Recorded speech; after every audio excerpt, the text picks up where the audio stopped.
Welcome back to my channel. Aarti official চলে এসছে আজকে নতুন একটা ব্লগ নিয়ে।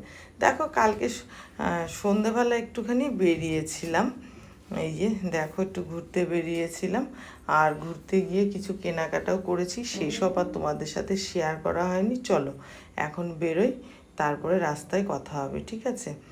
আর দেখো এখন বেরিয়ে যাচ্ছি, দেখতে থাকো। ছোটদের জানে বুক ভরা ভালোবাসা, বড়দের জানে প্রণাম। বড়দের প্রণাম জানে। আর এই যে প্রেসক্রিপশনটা নিয়ে নিলাম, ডাক্তারের ওষুধ নিতে হবে।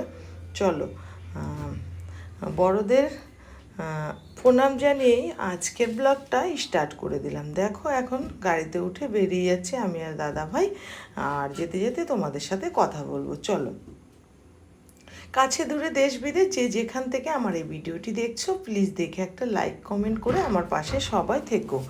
আর আজকে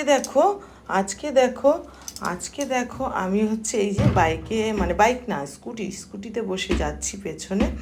আর এই যে চলে এসেছি ওষুধের দোকানে, এখনও বাজারে ঢুকেছি। এই যে ঢুকে প্রথমে যাব ওষুধের দোকানে, ওষুধ নেব। আমি কিন্তু সব কিছু তোমাদের সাথে শেয়ার করতে পারিনি আজকে, আর বাইরের ওয়েদারটা প্রচণ্ড খারাপ ছিল। আর দেখো আমি ওষুধটা নিয়ে নিয়েছি। এই দেখো কেমন ওয়েদার খারাপ, আর বৃষ্টিও হয়েছে জানো তো। যাই হোক, তারপরে দেখো বৃষ্টির মধ্যেই আমরা বেরিয়ে গেলাম। আর যা যা কেনাকাটা করেছি সেগুলো কিছুই তোমাদের সাথে শেয়ার করতে পারিনি। আর এত জাম ছিল বলার মতো না, রাস্তায় প্রচণ্ড ভিড়। জানি না এই বৃষ্টিটা হয়েছে মনে হয়, ওর জন্য এতটা ভিড় ছিল, জানি না। আর ওইদিকে দেখো ওষুধের দোকানের থেকে ওষুধটা নিয়ে নিলাম, দেখেছো? আর এত বৃষ্টি হয়েছে বলে সব দোকানপাটগুলো খুবই ভিড়, কারণ সবাই দোকানে বসে আছে, মানে বৃষ্টির জন্য। আমরা কিন্তু বেরিয়ে চলে এসেছি, বৃষ্টি ঝরঝর করে হচ্ছে। আর এখান থেকে এটিএম থেকে ভাবছিলাম, এই দেখেছো কেমন ভিড়, দেখে নাও এত জ্যাম। আর এটা হলো স্মার্ট বাজার, আমাদের এখানে স্মার্ট বাজার। আমি এখান থেকেও মার্কেটিং করি, টুকটাক এখান থেকে করি, মানে যেখানে যখন যাই সেখান থেকে আমি করে নিই, ঠিক আছে? তারপরে দেখো একটু সবজির দোকানে চলে গেলাম, সবজি নিয়ে নিলাম। আর বললাম না সব কিছু তোমাদের সাথে শেয়ার করতে পারিনি আজকে। দেখো এখন ডাইরেক্ট সোজা বাড়িতে চলে আসছি।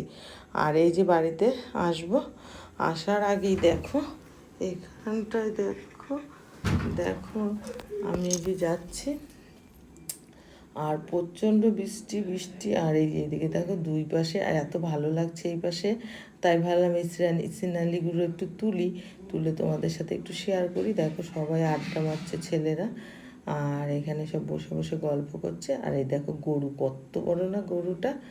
আর দেখো গরু দেখতেই পাই না, আমাদের এখানে গরুই নেই। এই রাস্তাঘাটে বেরোলে যা দেখতে পাই দেখো। আর আমি দাদা ভাই, মানে এক পাশে পা দিয়ে বসেছিলাম, আমি দুই পাশে পা দিয়ে লাফ দিয়ে উঠে পড়েছি। তারপরে আবার আমাকে দাঁড় করিয়ে এক পাশে নিলু, ঠিক আছে? চলো এবার যাই। এখন যেতে যেতে এখানে একটা শর্ট ভিডিও করেছিলাম, সেটা তো কালকে রাত্রে ছেড়েই দিয়েছি। আর এখন দেখো সোজা বাড়ি আসতে দেখো বাড়ি আসছি। আর বাড়ি আসতে দেখেছো রাস্তাটা, দেখেছো? আর এখানে মেলা হবে 2 দিন পরে, জিলিপির দোকান হয়েছে, আর দুপাশটায় আলো, এখানে মনসা পুজো হবে, বুঝলে? তাই দেখো এখানে দোকান বসে গেছে।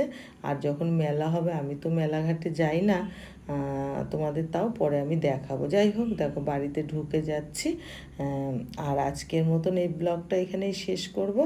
আবার কালকে একটা নতুন ব্লগ নিয়ে আসবো। দেখো বাড়িতে আমি চলে এসেছি, এই যে এখন ঢুকবো বাড়িতে।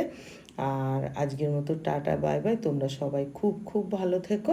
কালকে আবার একটা নতুন ব্লগ নিয়ে চলে আসবো, ততক্ষণ তোমরা ভালো থেকো, সুস্থ থেকো, টাটা বাই বাই। আর তোমরা যারা আমার চ্যানেলটাকে সাবস্ক্রাইব করোনি, প্লিজ একটু সাবস্ক্রাইব করে দিও সবাই, হ্যাঁ?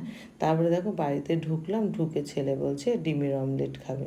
তারপরে দেখো এই যে ছেলের জন্য ভেজ ডিমের অমলেট করে দিলাম, কারণ দেখেছো পেঁয়াজের এটা দিয়েছি, এদিকে বাঁধাকপি দিয়েছি, আর এদিকে দেখো সব দিয়ে দিলাম। পেঁয়াজ কম, কিন্তু এই যে বাঁধাকপি ভেজ অমলেট এটার নাম, ঠিক আছে? তারপরে ওপরে দিয়ে দিলাম একটু এই যে গোলমরিচের গুঁড়ো।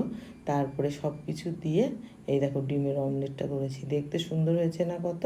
আর আমার ছেলে এরকম খেতে খুবই ভালোবাসে, ঠিক আছে? দেখেছো আমি ওই যে গোলমরিচ গুঁড়ো। টাটা বাই বাই, সবাই ভালো